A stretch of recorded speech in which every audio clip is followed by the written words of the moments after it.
ಆತ್ಮೀಯರೇ ನಮಸ್ಕಾರ. ಇವತ್ತು ನಾವೊಂದು ಹೊಸ ವಿಚಾರದ ಬಗ್ಗೆ ತಿಳ್ಕೊಳ್ಳೋಣ. ಅದು ಯಾವುದು ಅಂತಂದ್ರೆ, ನಾವಿಲ್ಲಿರುವುದು ಇನ್ನೆಷ್ಟು ದಿನ ಅನ್ನೋದ್ರ ಬಗ್ಗೆ ನಾನು ತಿಳಿದುಕೊಂಡು ತಮ್ಮೆಲ್ಲರ ಮುಂದೆ ಈ ವಿಚಾರವನ್ನ ಪ್ರಸ್ತಾಪಿಸ್ತಾ ಇದ್ದೀನಿ. ಬಂಧುಗಳೇ, ಇಂದಿನ ಜಗತ್ತಿನಲ್ಲಿ ಎಷ್ಟೊಂದು ಕ್ರೌರ್ಯಗಳು ನಡೆದಿವೆ, ಎಷ್ಟೊಂದು ಸನಾತನ ಧರ್ಮದ ಮೇಲೆ ಎಷ್ಟೊಂದು ವಿರೂಪತೆಗಳು ನಡೆದಿವೆ, ಎಷ್ಟೊಂದು ಹಿಂಸಾಚಾರ ನಡೆದಿದೆ, ಎಷ್ಟೊಂದು ದ್ವಂದ್ವಗಳು ನಡೆದಿವೆ.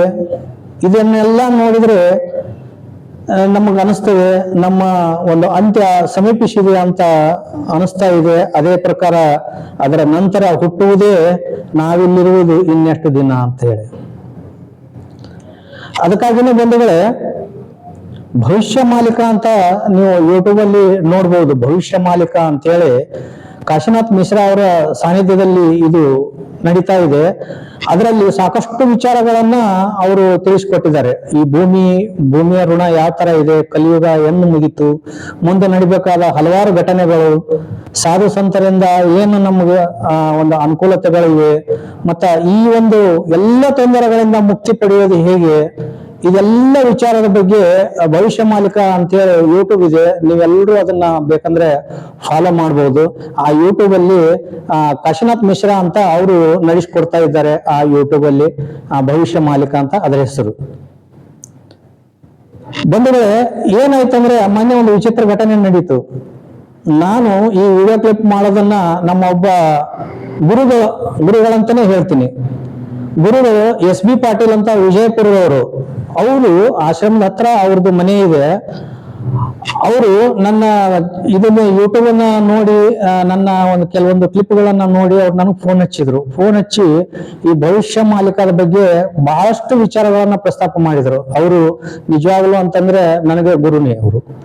ತಾವು ಕೂಡ ಅವ್ರ ಜೊತೆ ಮಾತಾಡಬಹುದು. ಅವ್ರದ್ದು ಮೊಬೈಲ್ ನಂಬರ್ ಇದೆ 990011579119. ಇವರು ನನಗೆ ಗುರು ಅಂತ ಸಿಕ್ಕರು. ಇವರಿಂದ ನಾನು ಸಾಕಷ್ಟು ವಿಚಾರಗಳನ್ನು ಕಲಿತೆ. ಏನು ಅಂತಂದ್ರೆ, ನೋಡಿ ಬಂಧುಗಳೇ, ಮೊನ್ನೆ ಪುರಿ ಜಗನ್ನಾಥದಲ್ಲಿ ಒಡಿಶಾ ರಾಜ್ಯದಲ್ಲಿ 15, 16, 17ನೇ ತಾರೀಕು ಒಂದು ವಿಶ್ವ ಸಂತ ಸಮ್ಮೇಳನ ನಡೆಯಿತು. ಆ ವಿಶ್ವ ಸಂತ ಸಮ್ಮೇಳನದಲ್ಲಿ ಎಲ್ಲಾ ಸಂತರು ಸೇರಿ ನಮ್ಮ ಭಾರತಕ್ಕೆ ನಮ್ಮೆಲ್ಲರಿಗೆ ಆಶೀರ್ವದಿಸತಕ್ಕಂತ ಸಂತ ಶ್ರೇಷ್ಠರೆಲ್ಲರೂ ಸೇರಿ ಅಲ್ಲೊಂದು ಸಭೆಯನ್ನ ನಡೆಸಿದರು. 3 ದಿನಗಳ ಸಭೆಯಲ್ಲಿ ನಡೆಸಿದರು. ಆ ಸಭೆಯಲ್ಲಿ ಹಲವಾರು ವಿಚಾರಗಳನ್ನ ಪ್ರಸ್ತಾಪಿಸಿದರು. ಈ ಭೂಮಿಯ ಅಂತ್ಯ ಹೇಗಾಗ್ತದೆ, ಸತ್ಯಯುಗ ಹೇಗೆ ಪ್ರಾರಂಭ ಆಗ್ತದೆ, ಕಲಿಯುಗ ಯಾವಾಗ ಮುಗೀತು, ಇದರಿಂದ ನಾವು ರಕ್ಷಣೆ ಪಡಿಬೇಕಾದ್ರೆ ಯಾರನ್ನ ಮೊರೆ ಹೋಗ್ಬೇಕು ಅಂತ ಹೇಳಿ ಅದರಲ್ಲಿ ನಿರ್ಧಾರವಾಗಿದ್ದೇನಪ್ಪಾ ಅಂತಂದ್ರೆ, ಶ್ರೀ ಜಗನ್ನಾಥ ಪ್ರಭುವನ್ನ ನಾವು ಆರಾಧಿಸ್ಬೇಕು. ಜಗನ್ನಾಥ ಪ್ರಭುಗಳನ್ನ ಮಾಧವ ನಾಮ ಜಪ ಅಂತ ಹೇಳಿ ಅವರು ಹೇಳಿದ್ರು. ರಾಮನಾಮ ಜಪದ ಜೊತೆಗೆ ವಿಷ್ಣು ನಾಮ ಜಪ ಮಾಡಬೇಕು. ಶ್ರೀಹರಿ ಮಾಧವ, ಶ್ರೀಮನ್ ಮಾಧವ, ಮುರಳೀಧರ ಮಾಧವ, ಸತ್ಯ ಅನಂತ ಮಾಧವ, ಈ ತರದ ಒಂದು ಜಪವನ್ನ ಮಾಡ್ತಾ ನಮ್ಮ ಮುಂದಿನ ದಿನಗಳನ್ನ ಕಳಿಬೇಕು. ಅಂದಾಗ ಮಾತ್ರ ನಮಗೆ ಈ ಒಂದು ಭಯಾನಕವಾದಂತ ಮತ್ತು ಈ ಒಂದು ದರಿದ್ರವಾದಂತ ಸನ್ನಿವೇಶ ಏನ ನಡೀತಾ ಇದೆಯಲ್ಲ, ಅದರಲ್ಲಿ ನಾವು ಪಾರಾಡ್ಲಿಕ್ಕೆ ಸಾಧ್ಯ ಇದೆ ಅಂತ ಹೇಳಿ.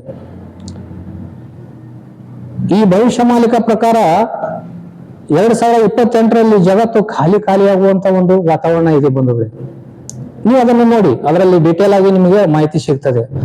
ಭೂಕಂಪ ಸಂಭವಿಸ್ತದೆ, ಹಲವಾರು ಬಾರಿ ಭೂಕಂಪ ಸಂಭವಿಸ್ತದೆ, ಯುದ್ಧ ನಡೀತದೆ, ರಾಸಾಯನಿಕ ಅಸ್ತ್ರಗಳನ್ನ ಪ್ರಯೋಗ ಮಾಡ್ತಾರೆ. 8 ರಾಷ್ಟ್ರಗಳು ಸೇರಿ ನಮ್ಮ ಭಾರತದ ಮೇಲೆ ಒಂದು ಯುದ್ಧವನ್ನ ಸಾರೋರಿದ್ದಾರೆ. ಆ ಸಾರುವರು ಸಹಿತ ಶ್ರೀಮನ್ ಜಗನ್ನಾಥ ಪ್ರಭುವಿನ ಒಂದು ಆಶೀರ್ವಾದದಿಂದ ವಿಷ್ಣು ಚಕ್ರ ಆ ಎಲ್ಲ ಅಸ್ತ್ರಗಳನ್ನ ತಾನು ಸ್ವೀಕರಿಸಿ ನಮಗೆ ನೆಮ್ಮದಿಯನ್ನು ಕೊಡುತ್ತದೆ, ಈ ತರ ಹೇಳ್ತಾರೆ. ಆನಂತರ ಯುದ್ಧ ಮುಗಿದ ಮೇಲೆ ಭಾರತದಲ್ಲಿ ಬರೀ 34 ಕೋಟಿ ಜನರು ಮಾತ್ರ ಉಳಿತಾರಂತೆ. ಅವರು ಯಾರು ಪುಣ್ಯ ಪುರುಷರು ಅಂತಂದ್ರೆ, ಸತ್ಸಂಗದಲ್ಲಿರೋರು, 4 ಜನರಿಗೆ ಒಳ್ಳೆಯದನ್ನ ಮಾಡೋರು, ಯಾವಾಗಲೂ ದೇವರ ಧ್ಯಾನದಲ್ಲಿ ಮಾಡೋರು, ತ್ರಿಸಂಧ್ಯಾ ಮಾಧವ ಕವಚ ಇದನ್ನ ಓದಿದವರು, ಶ್ರೀಮದ್ ಭಾಗವತವನ್ನ ಓದಿದವರು ಮಾತ್ರ ಈ ಭೂಮಿ ಮೇಲೆ ಉಳ್ಕೋತಾರೆ ಅಂತ ಈ ಭವಿಷ್ಯ ಮಾಲಿಕ ಪ್ರಕಾರ ತಿಳ್ಪಡ್ತಾ ಇದೆ. ಆನಂತರ ಸಂಭೂತ ಸಂಬಲಗ ಅಮ್ಮ ಎನ್ನುವಂತ ಸ್ಥಳದಲ್ಲಿ ಜಗನ್ನಾಥ ದೇವರ ಒಂದು ಹುಟ್ಟು ಆಗಿದೆ ಅಂತ ಈ ಒಂದು ಭವಿಷ್ಯ ಮಾಲಿಕ ಪ್ರಕಾರ ತಿಳಿದು ಬರ್ತಾ ಇದೆ. ಕಲಿಯುಗ ಅಂತೀವಿ, ಆದ್ರೆ ಕಲಿಯುಗ 1943ರಲ್ಲಿ ಕರ್ಕ ರಾಶಿ ಪುಷ್ಯ ನಕ್ಷತ್ರದಲ್ಲೇ ಮುಗಿದಿದೆ ಅಂತ ಹೇಳ್ತಾರೆ ಈ ಭವಿಷ್ಯ ಮಾಲಿಕದಲ್ಲಿ. ನೋಡಿ, ಇನ್ನೂ ಹಲವಾರು ಘೋರ ಸನ್ನಿವೇಶಗಳನ್ನ ನಾವು ಎದುರಿಸೋರಿದ್ದೀವಿ. 2028ರ ನಂತರ ಎಲ್ಲ ಬಂಗಾರ ನಾವು ಏನ್ ಶೇಖರಣೆ ಮಾಡಿವಲ್ಲ ಅದನ್ನೆಲ್ಲ ತಂದು ರೋಡಿಗೆ ಹೋಗಿತೀವಿ, ಮತ್ತೆ ಒಂದು ತುತ್ತು ಅನ್ನಕ್ಕಾಗಿ ನಾವು ಪರದಾಡುವಂತ ಪರಿಸ್ಥಿತಿ ಬರ್ತದೆ ಅಂತ ಹೇಳ್ತಾರೆ ಈ ಭವಿಷ್ಯ ಮಾಲಿಕನಲ್ಲಿ. 2028ರಲ್ಲಿ ಸುಮಾರು 7 ದಿನ ನಾವು ಕತ್ತಲೆಯಲ್ಲಿ ಬದುಕಬೇಕಾದಂತ ಒಂದು ವಾತಾವರಣ ಬರ್ತದೆ ಅಂತ ಹೇಳ್ತಾರೆ. 2026ರಲ್ಲಿ ನಾವು ಹುಚ್ಚಿಡಿದು ಭೂಮಿಯಲ್ಲಿ ತಿರುಗಾಡುವಂತ ಒಂದು ಪ್ರಸಂಗ ಬರ್ತದೆ ಅಂತ ಈ ಭವಿಷ್ಯ ಮಾಲಿಕನಲ್ಲಿ ಹೇಳ್ತಾ ಇದ್ದಾರೆ.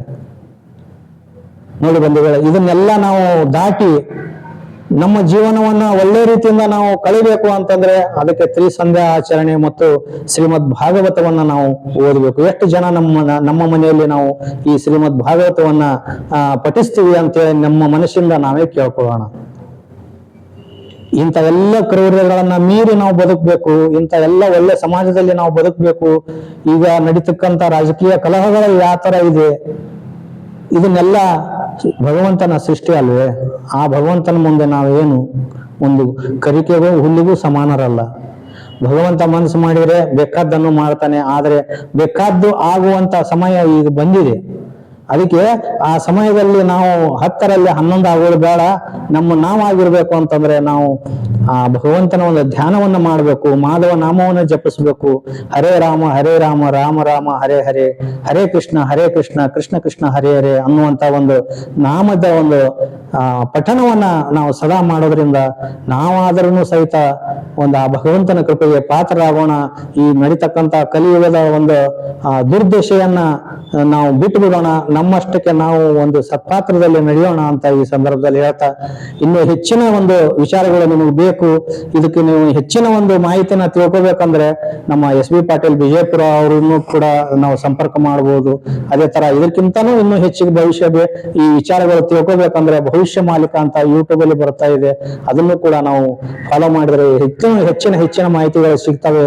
ಇದ್ರ ಬಗ್ಗೆ ನೀವು ಕೂಡ ಸತ್ಸಂಗದಲ್ಲಿ ಬರ್ರಿ, ಸತ್ಸಂಗದ ಬಗ್ಗೆ ನೀವು 4 ಜನರಿಗೆ ತಿಳುವಳಿಕೆ ಕೊಡ್ರಿ ಅಂತ ಈ ಸಂದರ್ಭದಲ್ಲಿ ಹೇಳ್ತಾ, ಸರ್ವೇ ಜನ ಸುಖಿನೋ ಭವಂತು ಅನ್ನುವಂತ ಒಂದು ಮಾತನ್ನ ಹೇಳ್ತಾ, ಎಲ್ರೂ ಒಳ್ಳೆಯರಾಗಿರೋಣ, ಎಲ್ರೂ ಒಂದು ಸನ್ನಡತೆಯಲ್ಲಿ ನಡೆಯೋಣ ಅಂತ ಹೇಳಿ ಮತ್ತೆ ನಮ್ಮಲ್ಲಿ ನಾವೇ ಕೇಳ್ಕೊಳ್ಳೋಣ, ನಾವಿಲ್ಲಿರುವುದು ಇನ್ನೆಷ್ಟು ದಿನ ಅಂತೇಳಿ ಅದಕ್ಕೆ ಉತ್ತರವನ್ನು ಕೂಡ ಕಂಡುಕೊಳ್ಳೋಣ ಅಂತ ಈ ಸಂದರ್ಭದಲ್ಲಿ ಹೇಳ್ತಾ ನನ್ನ ಒಂದೆರಡು ಮಾತುಗಳನ್ನು ಮುಗಿಸ್ತಾ ಇದ್ದೀನಿ.